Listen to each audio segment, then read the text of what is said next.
super strong. I should be a lot more dead right now, right? It seems like we waited forever, but DC's League of Super Pets is finally here, and having getting used to dark and gritty releases of super serious and tragic superhero movies or sad attempts at copying Marvel's colorful and jokes-ridden formula with disastrous results, we're looking at you, Suicide Squad. Warner and DC bet for something different altogether this time, and we must say it's refreshing to see. Following more lighthearted yet accurate and well-written experiments with DC's characters and stories like 2017's Lego Batman movie, DC's League of Super Pets is a comedy that hits all the right places with a nice story, an interesting and hilarious antagonist, and a good amount of details all fans can enjoy. That's why in today's video, we're looking at 15 Easter eggs you missed in DC's League of Super Pets. Let's begin. What do I have here? Squeeze it, Bruce. Fetch!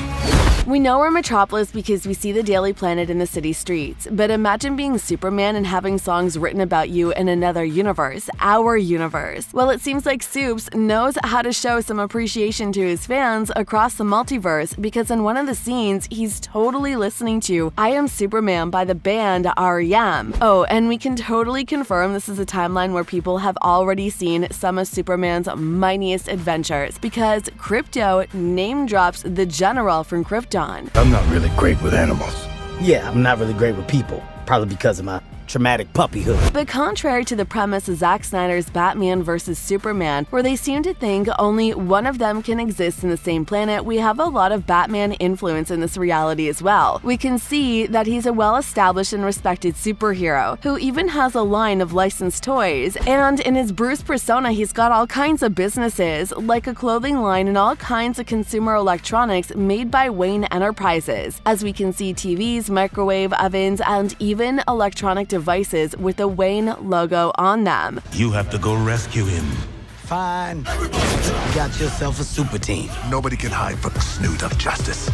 As our pet heroes face all the mutated guinea pigs and their diverse array of powers, we see a lot of tiny details around the city. The filmmakers really wanted us to know we're in a universe full of comic references, so they put them everywhere. On the background of buildings, we can see a couple of relevant billboards. One of them announces a Bruce Wayne menswear clothing line, and in the same shot, we can also see a big advertising for a show called Catwoman. That looks a lot like Andrew Lloyd Webber's musical Cats. And there's a peanut wedge in the crack of the seat, and now I'm eating her peanut. Continuing with the amazing design we find in the city during the fight, we see they are not only bet for clothing and theater shows, but also include some culinary choices right from the comics or referencing more obscure characters. The first one we see is Big Belly Burger with a giant big belly guy and all. If you paid attention to shows like the CW's The Flash, you may know that these are the team's favorite go-to. Oh, and in another shot, we can see a steak restaurant called Hex's Rad Steak with a cowboy hat logo that confirms this is a reference to the lesser-known character Jonah Hex, who has made several appearances in the CW's Legends of Tomorrow. Superman.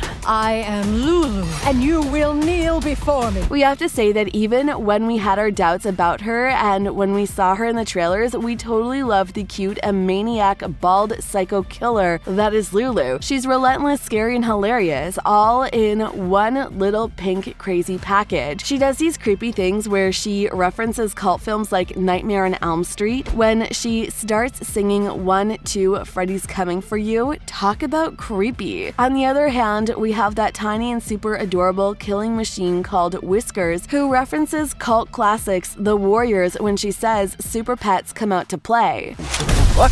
That's ridiculous. Superman and I are inseparable. Oh, yes? I know it might seem a little bit weird that DC and Marvel reference each other's works, but the lifelong nerdy guys making these movies today grew up reading everything Marvel and DC, and we're sure they love the multiverses. That's why we have these super funny crossed references, like one where Superman says he should be called Iron Man because he can iron a shirt with his heat vision. But he makes a less kind of reference to another Marvel character when he's talking about useless superpowers and says throwing playing cards is really hard. Poor Gambit, all the X-Men will surely bully him after that joke. This just seems gross. What do you mean gross? Smelling stuff is one of the greatest joys of being a dog. It is very cute how we see Superman and Krypto reading books together as part of their owner and pet quality time. We wonder why Krypto is so apparently invested in classic Russian literature, as Superman is interested in more mundane things like Krypto's lack of friends and reads a book titled Socializing Your Dog. Krypto appears to be reading Leo's book War and Peace. The only thing is the book is upside down. Of course, Krypto wasn't reading that book, he was just pretending. It's like the wearing glasses thing all over again. I mean, why would he use glasses if he has perfect vision? My dog's the best,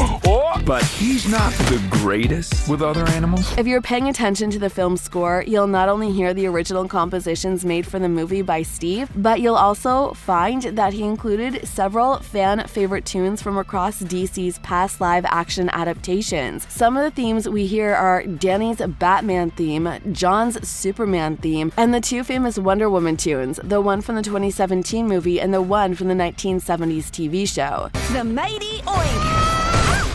I didn't see anything! There are some interesting pictures hanging on the wall of Superman's bedroom. If we look closely to the left side of the screen, you'll see a picture of a farm which is, for sure, the Kent's farm in Kansas, the place where Supes grew up. So the picture tells us that even Superman is a grown superhero living in Metropolis, he's still aware of his hometown and he has a special place in his heart for his family. Now if you take a look at the right side of the screen, you'll see yet another picture. In this one, we see a couple of mountains and what seems to be a big red sun. Well, yeah, this is a callback to Krypton, Superman's origin planet, which is known for having a red sun. I started this with one best friend to save, and now I have 4 more. Aww, he means us. One thing we love to see when we get to have Wonder Woman in a movie is her wacky and totally unjustified invisible plane, and it makes it big time in the movie. We see it not only being piloted by Wonder Woman herself, but by the pets as well, and the best thing about this is that it serves as a real purpose in the plot. Unlike the sorry excuse they gave us for an invisible plane in the Wonder Woman 1984 feature film. But we don't really want to remember that god-awful movie, do we? And you will kneel before me, you piece of... Besides traditional green kryptonite that can be used to kill or even weaken Superman, and the huge meteor made of orange kryptonite that can bestow anyone with superpowers, we get to see other rare types of kryptonite in a flashback scene of Lulu being experimented on at LexCorp's labs. We get glimpses of the purple kryptonite, which effects on Kryptons were never revealed, and artificially made red kryptonite that could cause Superman an intense pain, transparent skin, and an overload of his natural solar absorption and mechanism. Aw, aren't you a little ray of sunshine? In another reference to Marvel's lore, this time we get a variation of the MCU's Avenger battle, Cry Avengers Assemble, famously spoken by Chris Evans' Captain America in 2019's Avengers Endgame. When all the super pets are finally assembled and using their powers, Krypto teases us with that well-known pause when he says, "Super pets activate," because it would have been too weird saying assemble, wouldn't it? And maybe even illegal, now that we think about copyright. It's a hacky sack! We are guinea pigs! In one of Lulu's several villainous sequences, we can hear her troops going to battle amidst her dreams of world domination. This sequence occurs when Lulu is levitating between a couple of posters that could be seen as a yin and yang of her personality. One of the posters says "nice" in a pretty font over a field of flowers. The other one shows Lulu herself capped and floating just as she casually looks for the camera above the word "hard." We bet you would enjoy a bit more of her nice side, wouldn't you? I had 2 toilet bowls and a bidet too, which is crazy. I didn't even know that was a thing, but it's like a dog water fountain. The Batman is a tough guy and a loner, and he doesn't want you to forget about it, so in the final bit of the movie, when all the heroes are teaming up with their new pets, he tries to play hard to get, saying he works alone. But then he proceeds to have his sidekicks like Robin, Alfred, Batgirl, etc. And the most hilarious one is when he says, "Whoever Morgan Freeman played," referring to the character of Luscious Fox from Christopher Christopher Nolan's trilogy. In the end, he has no alternative but to accept Ace, who also thinks their tragic past and tough personalities are a perfect match for each other. Isn't it awesome how Ace looks at the Bat Hound? All right, TV night with my bro. Yeah, Dwayne "The Rock" Johnson is the voice behind KRYPTO, just in case you didn't notice, but he doesn't stop there as he voices a couple more characters in their post-credit scene cameos. We are talking, of course, about Black Adam and his superpowered dog, who appears in the second post-credit scene to apparently explain to us the difference between a hero and an anti-hero. We can only assume these characters will be in the future sequel for DC Leagues of Super Pets, but right now we can only wait eagerly for the Black Adam's movie premiere this year. Great, I'm the only one who didn't get any superpowers.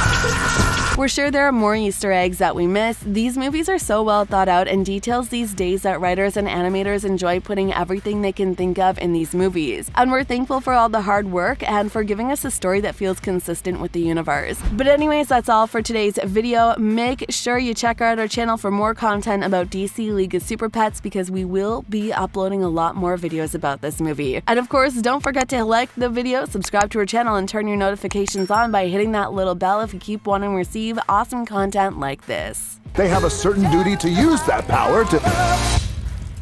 Sorry, you were saying something?